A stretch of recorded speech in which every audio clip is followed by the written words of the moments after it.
Welcome. It's cold out there. Thank you. We got caught in the storm. The snow had been falling all afternoon, turning the streets into a white, muffled labyrinth. By dusk, the city was no longer recognizable. Shop fronts hidden under drifts, traffic lights glowing like lonely stars in the blizzard. Inside the black SUV, Nathaniel Whitlock tightened his grip on the steering wheel. The billionaire CEO of Whitlock Global had been in worse storms, in business at least, but this was different. The windshield wipers fought uselessly against the icy wind, and the GPS kept insisting they were on a road he couldn't see. In the back seat, his 8-year-old son Oliver hugged his coat tighter. "Dad, are we lost?" Nathaniel glanced in the mirror, forcing a calm he didn't feel. "No, just taking a detour." Truth was, the last exit had been closed, and his driver had been forced to leave them at a side road before turning back. Nathaniel had insisted he could manage the short drive to the cabin they'd rented. Now, with the blizzard swallowing the road, he knew that had been a mistake. Up ahead, through the swirling snow, a faint yellow light appeared. A low stone building with a cross on its steeple. A church. He pulled into the small lot, the tires crunching over ice. The front doors were ajar, a warm glow spilling out into the storm. Inside, the scent of wood smoke and candle wax hit him first. A woman knelt at the altar, her head bowed. She looked up when they entered, startled but not afraid. Her eyes were the clear gray of winter skies. "Come in quickly," she said, rising to her feet. "You'll freeze out there." Nathaniel ushered Oliver inside, shutting the heavy wooden doors behind them. Our car couldn't make it any farther." "You'll have to stay here until morning," she said, glancing toward the thickening snow outside. "The roads will be impossible until then." Nathaniel scanned the modest space, the single row of pews, a wood stove in the corner, shelves stacked with worn hymnals. A thin blanket was draped over one pew, as if she'd been sleeping there herself. "I'm Nathaniel. This is Oliver," he said. "Clara," she replied simply. Oliver's stomach growled audibly, and Clara smiled faintly. "I have some soup. Not much, but you're welcome to share." Nathaniel opened his mouth to refuse, the CEO in him balking at the idea of taking food from someone who clearly had little. But then Oliver looked up at him, hopeful. "Thank you," he said quietly. In the small kitchen at the back of the chapel, Clara ladled steaming broth into mismatched bowls. She set them on a table with a loaf of bread that looked homemade, its crust uneven. "It's not much," she said again. "It's perfect," Oliver said through a mouthful of bread, making Clara laugh. Nathaniel found himself studying her as they ate, the way she moved, calm and unhurried, her face lit by the flicker of the wood stove. She couldn't have been more than 30, but there was something in her eyes that spoke of weathering storms of her own. When the bowls were empty, Clara brought out an old guitar from behind the altar. Sometimes music helps the night pass faster.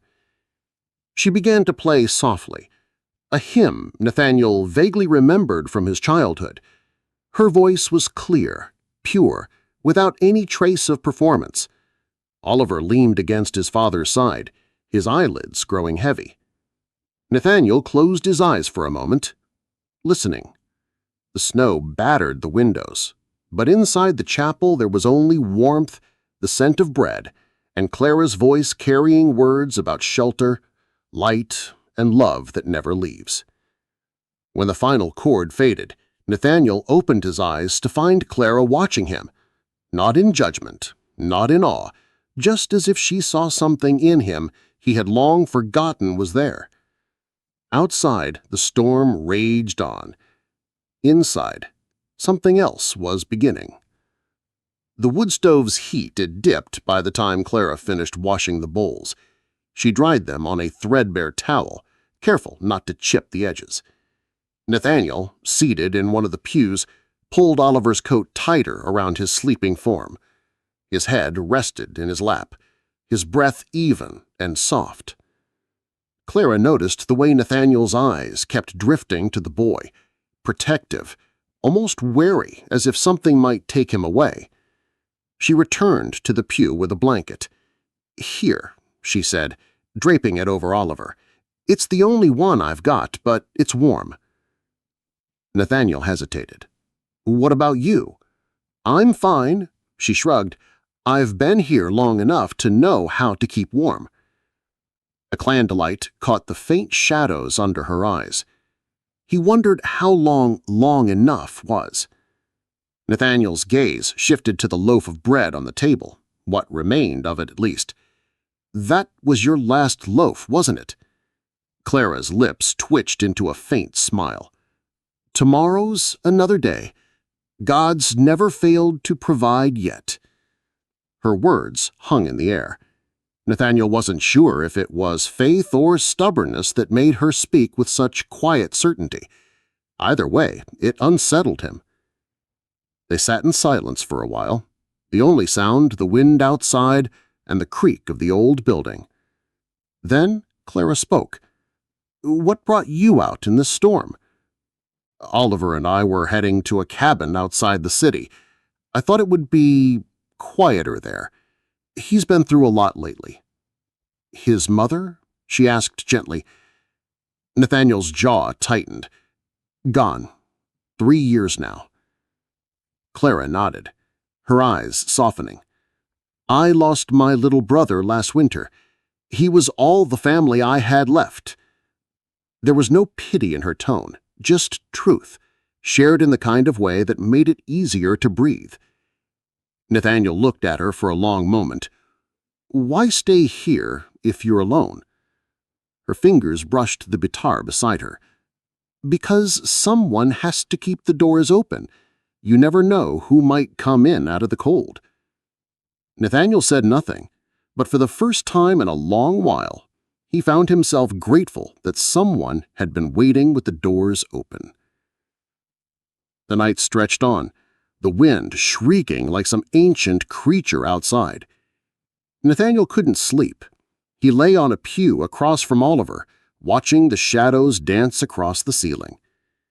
In the stillness, Clara's voice rose, soft, almost a whisper, singing the same hymn from earlier. "Abide with me, fast falls the eventide." He sat up, drawn toward the sound. Clara was seated near the altar, eyes closed, her guitar resting against her knee. "You play for yourself," he said quietly. She opened her eyes, a faint smile touching her lips. "For God? For my brother? For anyone who needs to hear it?" Nathaniel moved closer. "And for a stranger and his son? Especially for them." For a while, they didn't speak. Clara played and he listened. The music wasn't polished. Her fingers sometimes stumbled, but there was something in it he couldn't look away from. "Music was the only thing that made sense after my brother died," she said at last. "It was the only way I could pray without words." Nathaniel found himself saying, "I used to play piano before life got too loud." "You should play again," she said simply, as if it were that easy. But in that chapel, with the snowstorm howling outside, Nathaniel almost believed it could be. By morning, the storm had softened. The first pale light filtered through the stained glass, casting shards of red and gold across the pews. Oliver stirred, blinking at the colors. "It looks like heaven," he murmured. Nathaniel helped him to his feet, stretching stiff muscles. Clara was already by the stove, reheating what little soup remained. "You should get moving soon," she said. The roads will be clear enough for careful driving." Nathaniel glanced at the meager breakfast, half a bowl for Oliver, a quarter for Clara. "You're giving us the last of it again." She shrugged. "You'll need it more." Oliver ate quietly, watching Clara with the open, unfiltered admiration only children could manage. When they finished, Nathaniel reached into his wallet. "At least let me—" "No," she interrupted gently. "You came here because you needed shelter, not because I wanted payment." Her refusal threw him. People rarely turned down his money. Outside, the SUV was coated in snow.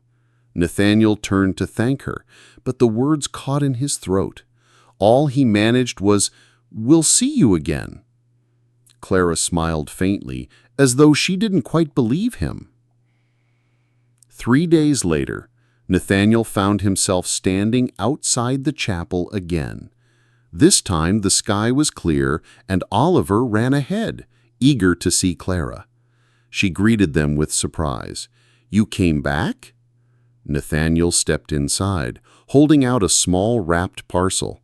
"Oliver insisted we bring you something."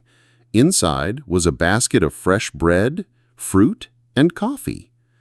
Her face softened, but she tried to protest. "You didn't have to." "I also wanted to ask you something," Nathaniel said. She tilted her head. "I need someone to help care for Oliver, not just a nanny, someone who'll see him, someone who understands loss." Clara's brow furrowed. "Nathaniel, I'm not—" "You are," he interrupted. "You're exactly what he needs." Oliver looked between them, eyes bright. "Please, Miss Clara." Clara hesitated. She'd built her life on staying in one place, keeping the doors open for whoever might need her. But something about the way Oliver smiled and the way Nathaniel's voice carried both hope and fear made her wonder if this, too, was a door God wanted her to open. She stood on the chapel steps with a single suitcase in her hand. She'd never owned much, just clothes, a few books, and her guitar.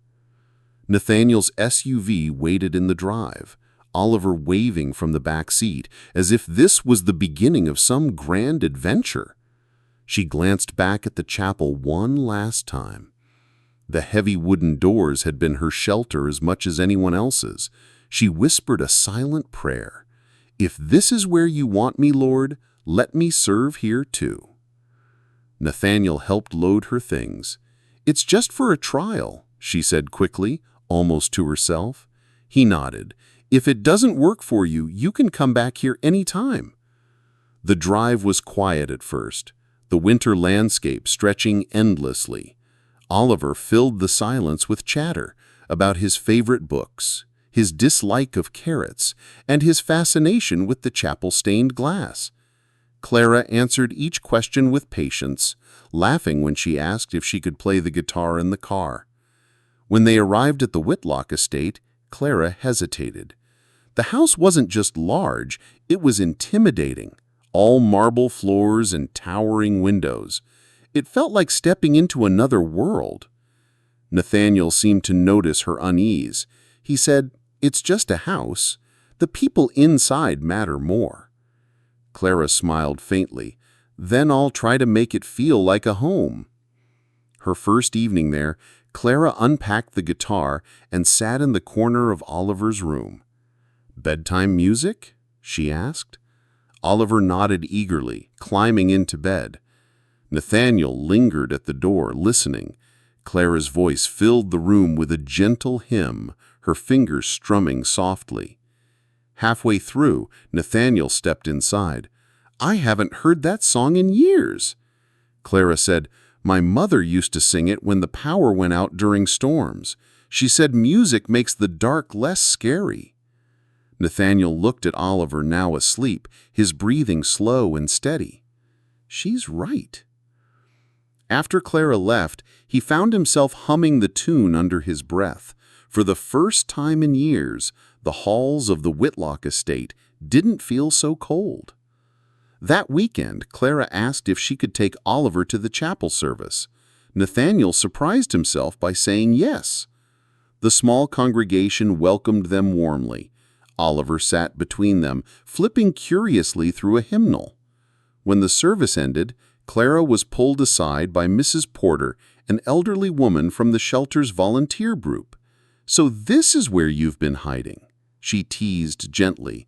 "I'm just helping a friend," Clara replied. On the drive back, Oliver asked questions about the sermon. "Why did the pastor say God can turn storms into blessings?" Clara smiled. "Because sometimes what feels like trouble is the thing that brings us where we need to be." Nathaniel caught her gaze in the rearview mirror. He didn't say anything, but he was beginning to think she might be right. Nathaniel's father, Victor Whitlock, arrived unannounced on a Tuesday morning. His presence filled the foyer like a sudden chill. Victor's eyes swept over Clara. "Who is this?" "Clara Bennett. She's helping with Oliver," Nathaniel said evenly. Victor's gaze hardened. "I see. Another charity project?" Clara's cheeks warmed, but she didn't look away. "If helping a child is charity, then I'll gladly wear the label." Victor's eyes narrowed. "You don't belong here." Oliver appeared in the hallway clutching Clara's hand. "Yes, she does." Victor didn't answer, but Nathaniel saw the storm brewing in his father's expression. This wasn't the last they'd hear of it. That night, Nathaniel found Clara in the library, reading by the fireplace. "I'm sorry about my father," he said. Clara closed the book. "You don't have to apologize for him." "I do. He lost my mother young. It made him hard. He thinks he's protecting me by questioning everyone who gets close." Clara studied him. "Maybe he's protecting himself from losing more."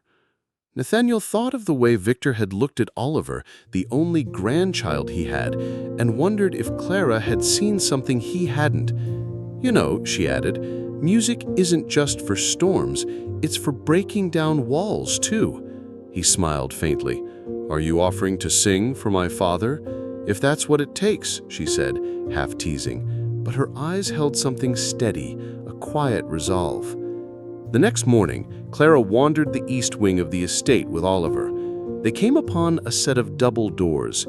Inside was a grand music room, polished black piano, shelves of sheet music, and instruments in glass cases. Oliver's eyes went wide. "Dad never showed me this." Nathaniel appeared in the doorway. "I don't use it anymore." Clara's hand brushed the piano lid. "Why not?" He hesitated. "Because the last time I played was for my wife, before she died." Silence filled the space. Oliver looked at his father, then at Clara. "Miss Clara plays guitar. Maybe she can play with you." Nathaniel shook his head, but Clara only smiled. "Sometimes the music isn't ready until you are, and sometimes you're ready without knowing it." She sat on the piano bench, strumming her guitar softly. Without thinking, Nathaniel's hands found the keys.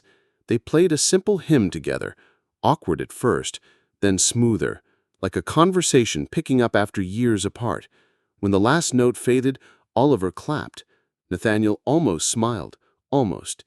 2 days later, Victor returned. This time, he arrived during dinner.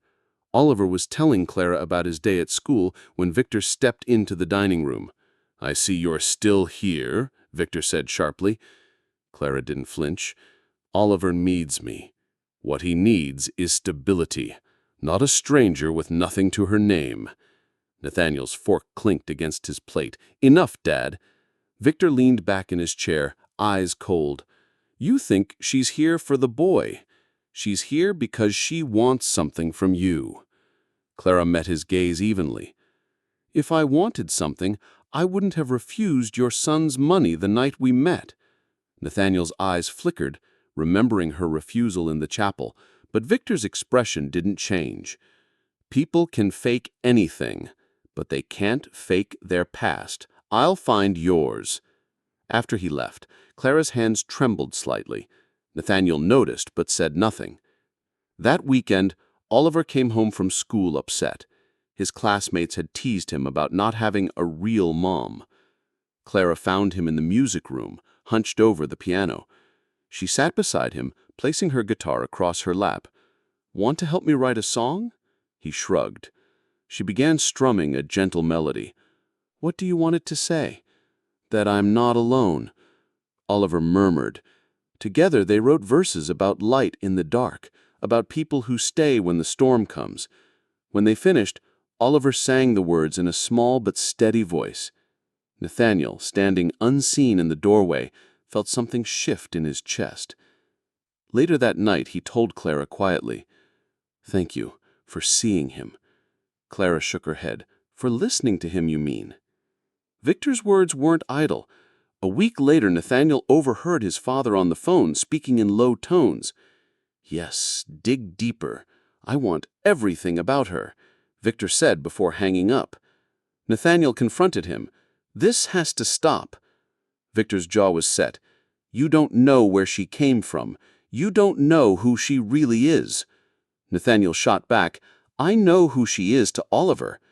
Victor's expression hardened further. "And when she leaves, what then?" That night, Nathaniel found Clara in the chapel. She had returned to help with evening prayers. He told her about Victor's digging. Clara's voice was calm. "I have nothing to hide, but I won't fight him with anger. That's not the way hearts change." Nathaniel didn't say it out loud, but he wasn't sure his father's heart could change. A winter charity gala approached, one of Victor's high-profile events.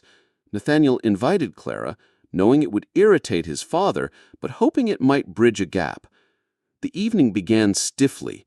Victor ignored her, speaking only to his guests. Halfway through, a string quartet began to play, but the lead violinist suddenly fell ill. The room murmured with uncertainty.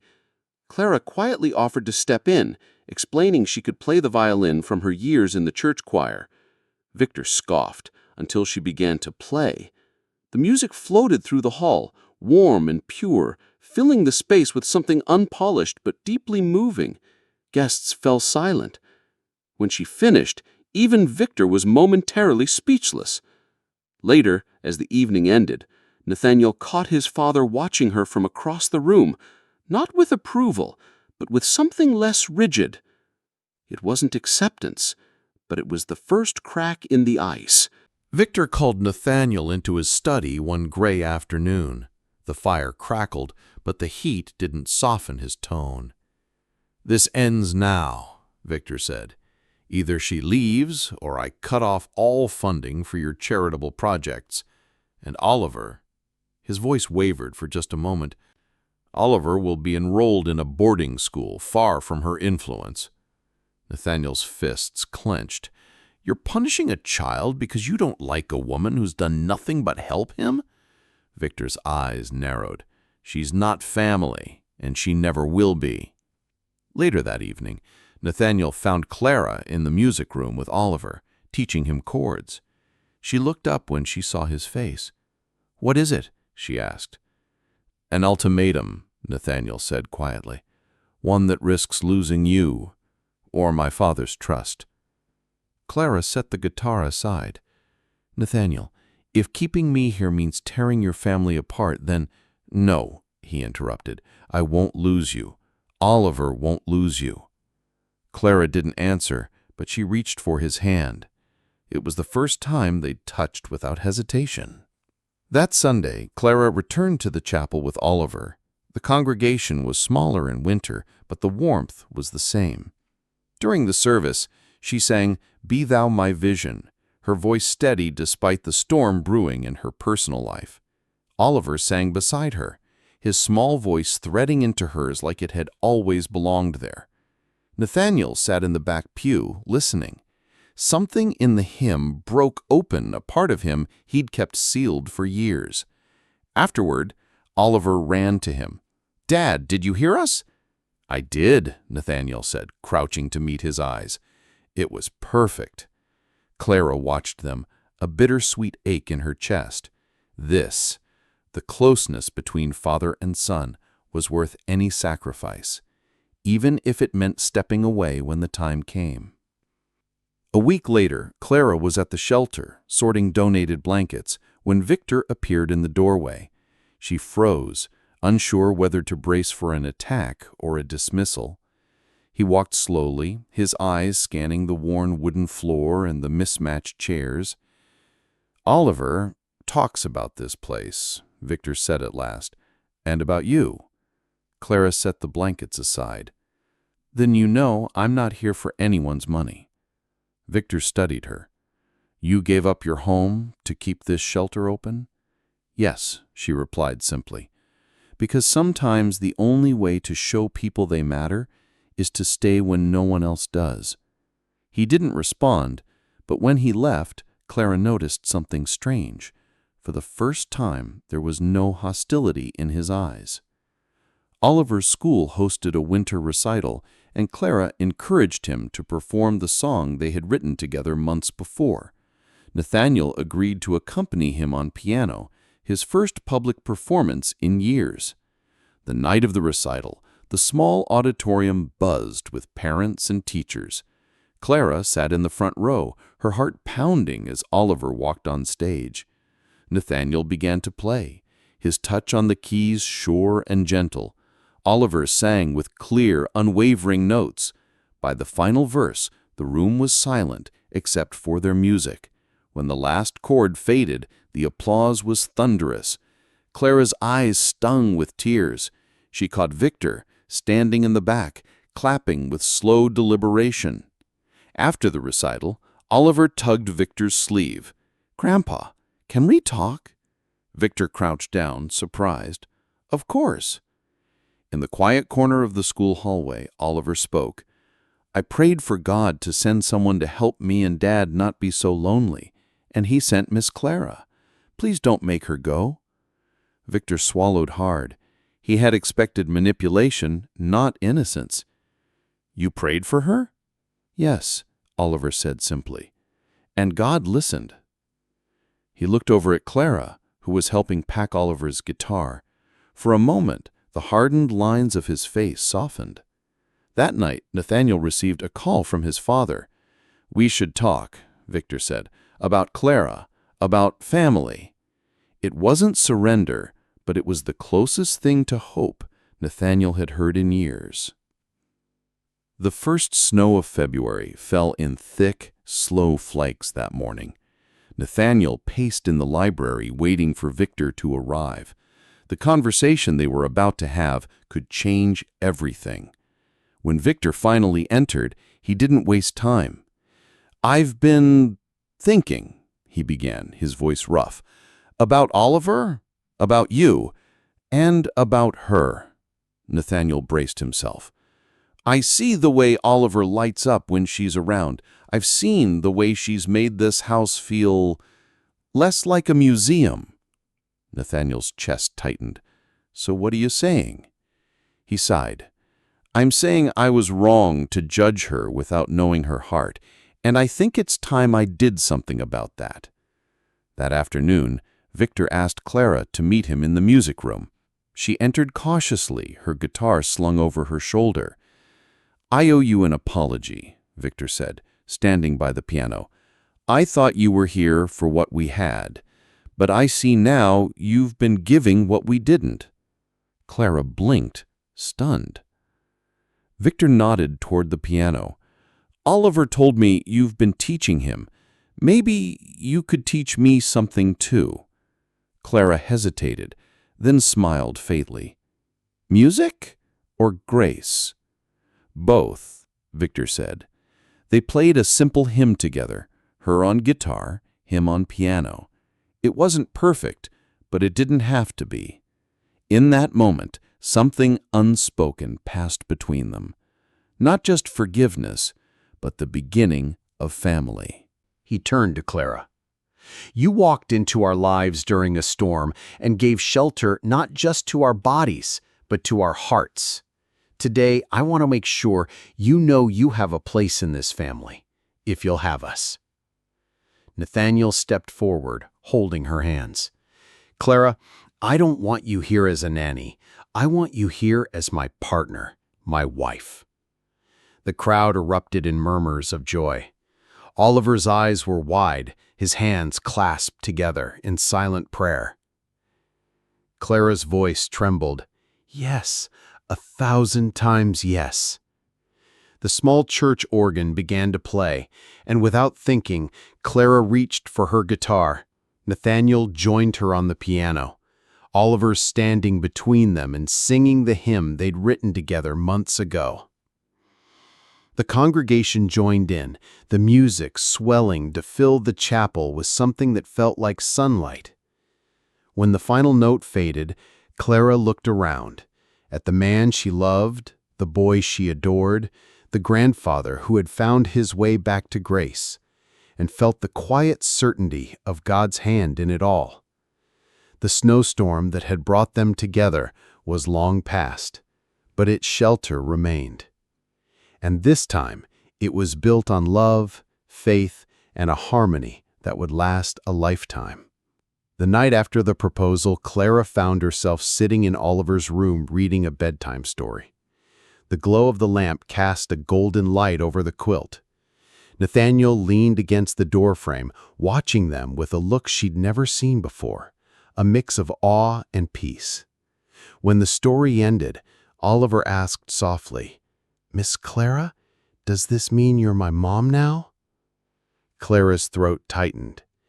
"It means I'll always be here for you. Always." Nathaniel joined them on the bed, Oliver wedged between them. They prayed together, Oliver's small voice asking God to keep us safe forever. Later, as Clara and Nathaniel stood in the hallway, she whispered, "I never thought my life would look like this." He took her hand. "I think it's exactly how it was meant to look." In the music room downstairs, her guitar leaned against the piano, like old friends waiting for the next song. One afternoon, Victor asked Clara to join him in the garden. Snow still clung to the hedges, but the sun was out, turning the air crisp and bright. "I've been thinking about your wedding, and I have an admission to make." Clara tilted her head. "When I lost my wife, I shut myself off from people who could hurt me again. I thought that meant keeping the family safe, but I realize now it only kept us lonely." Clara's voice was gentle.